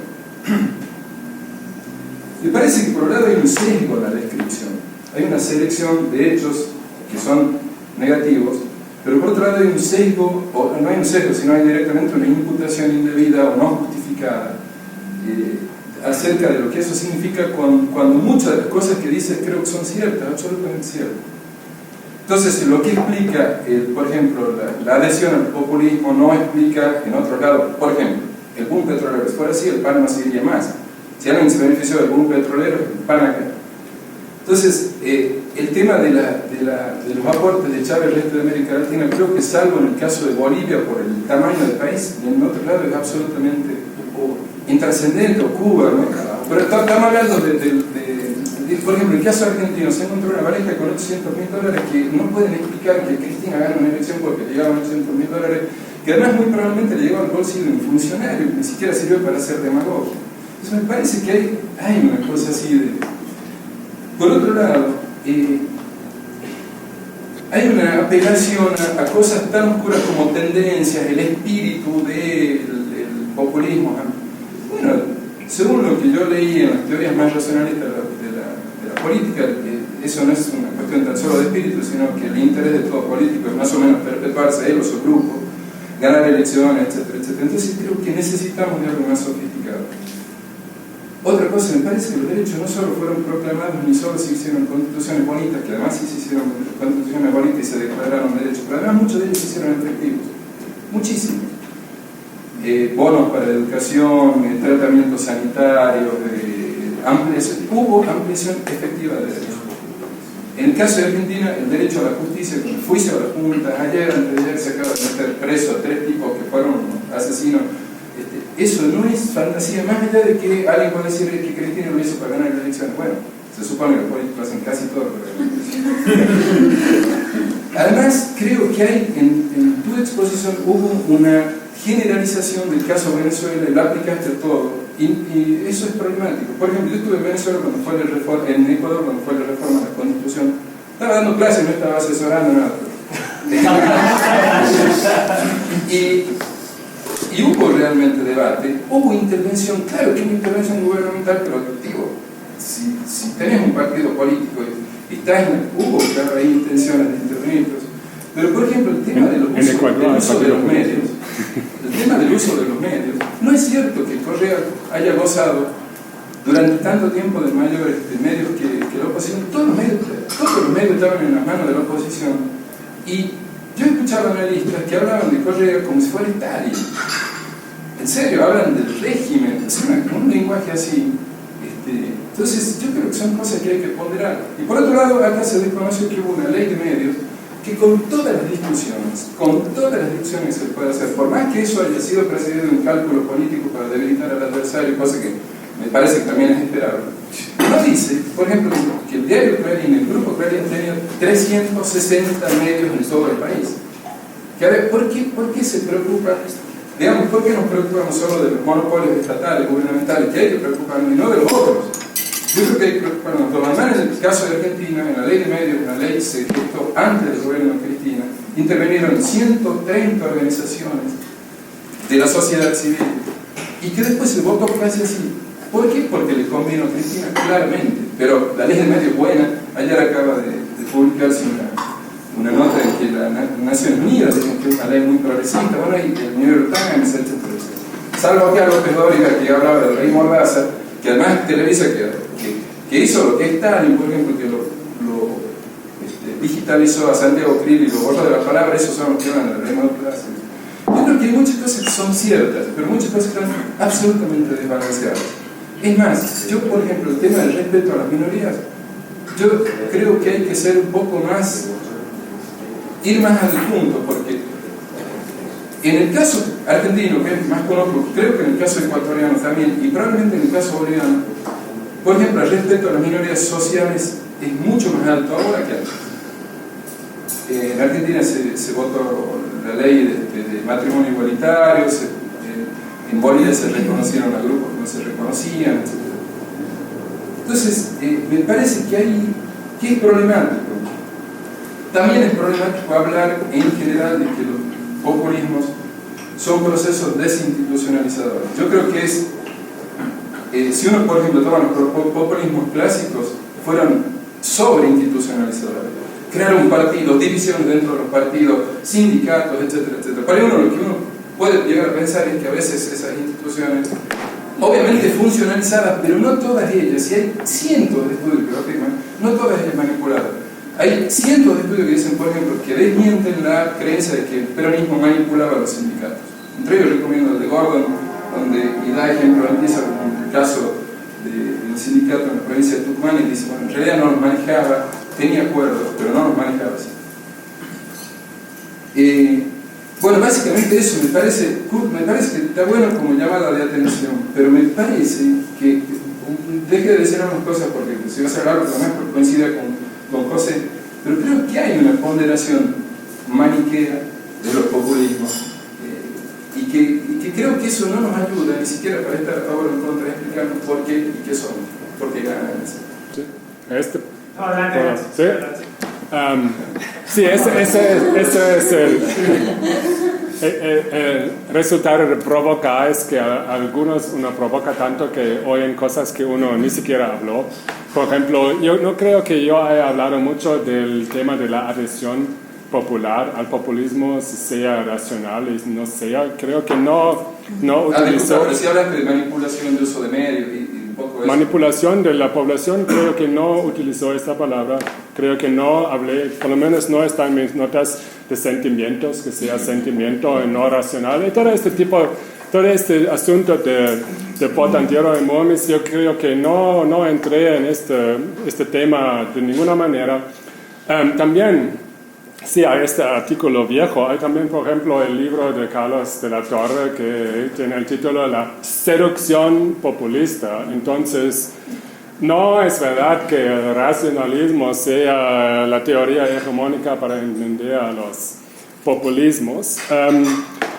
También, yo no hice una evaluación general de estos gobiernos populistas. Si uno evalúa estos gobiernos populistas, hay lados positivos, no sé, gasto social más alto. No creo que en Venezuela sea muy efectivo, no creo que en Venezuela sea muy transparente, pero yo no estoy negando que hay lados. Entonces, no creo que yo haya hablado de demonios o de demonizado nada aquí, pero yo me enfoqué en el tema, ¿cuál es el impacto de estos gobiernos sobre la democracia definida de manera convencional?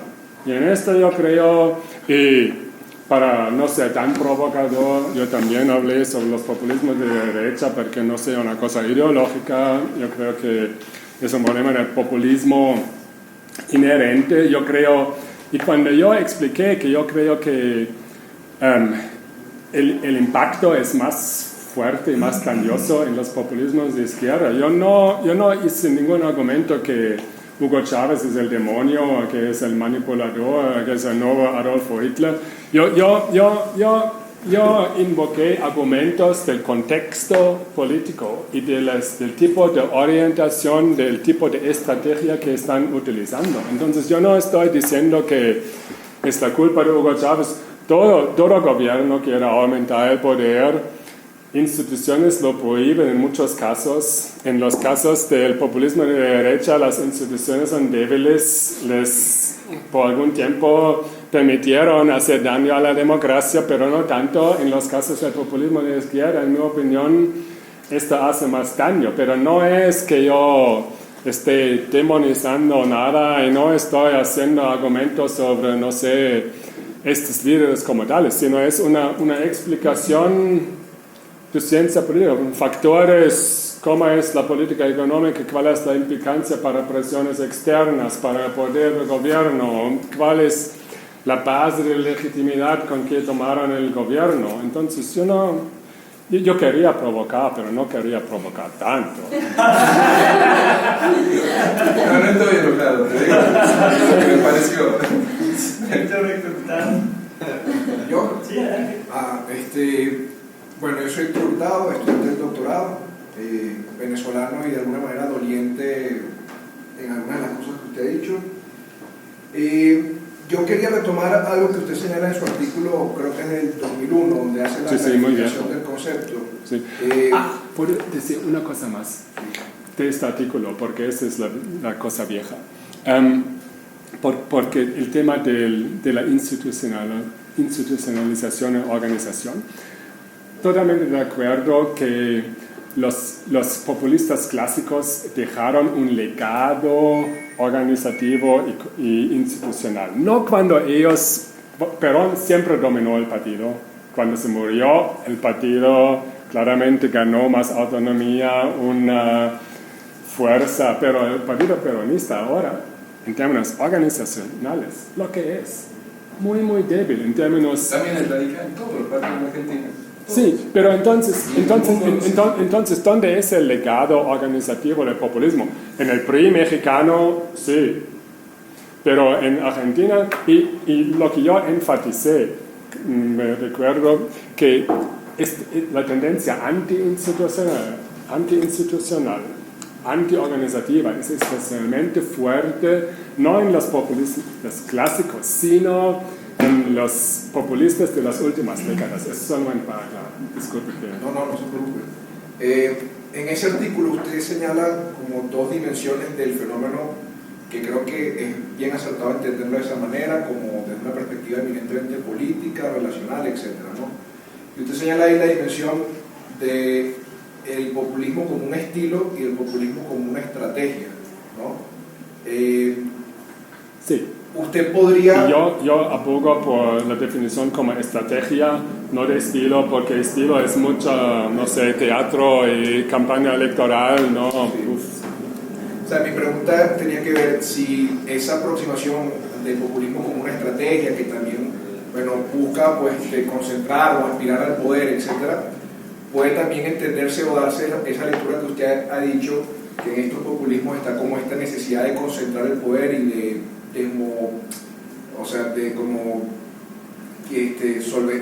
mermar las bases del poder institucional de otros elementos dentro del juego político, estaría pensado desde esa lectura, ¿no? Del populismo como una estrategia, o la estrategia del populismo, ¿no? Y la otra cosa que me llamó la atención, porque hemos estado hablando de constitución y de alguna manera, pues algunas cosas relacionadas con el sistema político, estamos señalando pues populismos que para retomar a Sartori pues serían presidencialismo como forma de gobierno, ¿no? Y una de las cosas, que es una hipótesis, creo que algo he leído por ahí, es que ¿por qué el populismo, ha habido N cantidad de líderes populistas en Europa, por qué el populismo en Europa no se hace gobierno o no es efectivo a la hora de aspirar al poder? Tiene que ver con el diseño institucional de su forma de gobierno, de los parlamentarismos que de alguna manera ponen ciertos contrapesos para mermar pues, las posibilidades del líder y de su vinculación con sus seguidores, etc. Muy interesante esto, y voy a empezar con el segundo tema, porque yo creo que como sistema institucional el presidencialismo le da más oportunidades a líderes populistas. El papel destacado del presidente le da más una tribuna para que surjan populistas.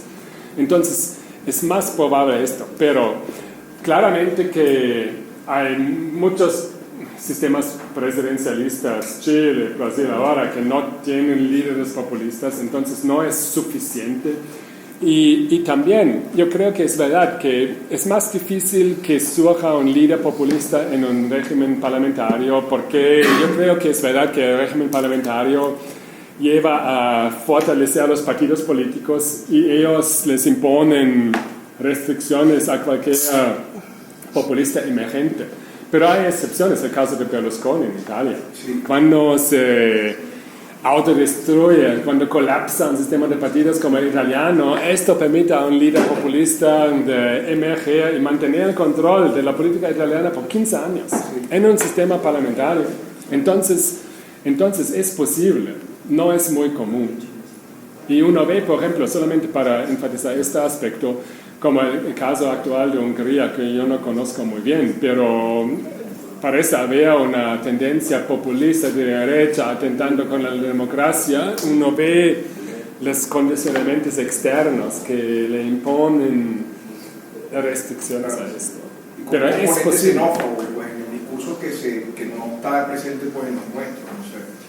En el caso de los europeos, un componente discursivo de la xenofobia. Pues, sí, claro. Sí, no, esto es muy importante en el caso europeo, porque en el caso europeo no es tanto pobreza y desigualdad y no sé qué, para esto ya hay partidos socialdemócratas, pero es el tema marginal. Por eso los populismos europeos suelen ser marginales de extrema derecha. No es muy común que un Berlusconi tome el poder nacional o que un Jörg Haider en Austria sea aliado del gobierno.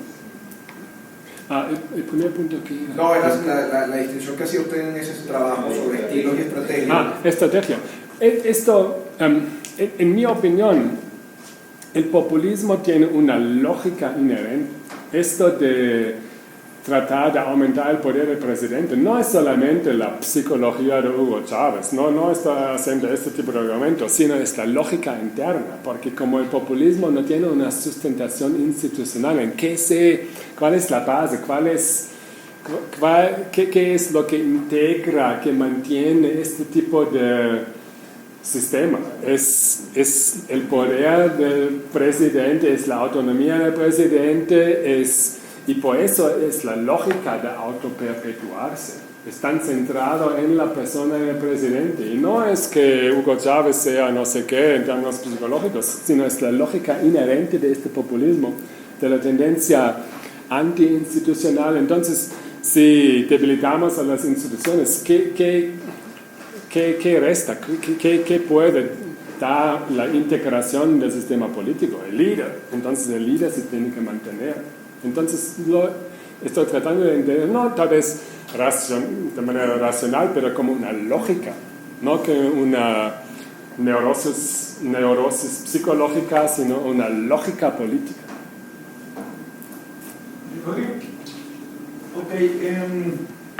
A mí me parece que en realidad la forma en que haces la comparación y las conclusiones a las que llegas son de entrada, o así en un primer examen, muy persuasivas, ¿no? Es decir, efectivamente lo que presenciamos es que en los populismos de izquierda hay una mayor propensión al deterioro de las instituciones democráticas, definiendo la democracia como es aceptado al menos en la ciencia política, o en la corriente principal de la ciencia política.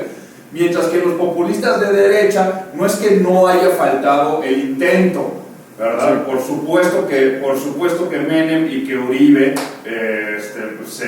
se regocijaron pensando en su eternización en el poder, ¿no? Pero en este sector solo se dio el deterioro definitivo de las instituciones democráticas bajo Fujimori. Y de la comparación, las causas posibles que tú manejas para mencionar o para explicar, esta diferencia, la verdad me parecen muy apropiadas. Sin embargo, me surge una idea que quería comentar contigo sobre por qué, o más bien, asumiendo un gobierno de izquierda, ¿qué explicaría, esa es mi pregunta, que en algunos casos se llegue a una situación populista y posterior deterioro de la democracia, mientras que en otros casos, con gobiernos de izquierda y retórica antineoliberal, e incluso yo pienso mucho en Lula es un liderazgo muy fuerte, ¿verdad? Y que incluso poco tímido frente a las instituciones de división de poderes, ¿no? Sin embargo, con él no presenciamos este avasallamiento, ¿verdad?, a la personalidad. Entonces, mi pregunta aquí, planteándote es, manteniendo constante el factor ideológico del gobierno, ¿qué estaría explicando que en algunos casos se procediera a una situación populista y en otros casos, pues, se mantuviera la democracia competitiva, sí, como la definimos y conocemos? Sí, muy interesante esto, porque yo creo que estos son si puedo utilizar la palabra, animales políticos diferentes. Lula da Silva emerge de un partido político con bastante base organizacional, con bastante fuerza institucional. Lula da Silva perdió 3 elecciones antes de ganar otra. Entonces surgió como un partido, entre otros, en una competencia que al final llegó al gobierno sustentado en un partido totalmente diferente de Hugo Chávez. Hugo Chávez que surgió como golpista primero, después ganó la primera elección sin ningún partido organizado y con una vocación hegemónica, no como un partido entre otros ya acostumbrado a hacer oposición y, no sé, negociar todo este tipo, sino que primera vez yo gano y yo tomo el control. Entonces, yo creo que esto es son cosas totalmente diferentes. La Concertación en Chile es una alianza de partidos políticos que ya de aún más larga trayectoria que el partido de Lula, totalmente diferente de un Rafael Correa que aparece y de ministro de Economía de repente gana la primera elección sin ningún partido, sin candidatos para el Congreso y esto, si uno gana la elección presidencial sin un partido y sin una representación en el Congreso, uno tiene que refundar el país, asamblea constituyente, no sé qué. Si no, uno no va a sobrevivir, especialmente en Ecuador, donde echan los presidentes a cada 2-3 años antes de Rafael Correa. Entonces es la lógica basada en la trayectoria, en los recursos organizativos y en las experiencias que tienen estos actores. Gracias. Bueno, era la última participación, entonces no solo resta agradecerte muchísimo. Gracias. Gracias por la discusión. Fue muy interesante.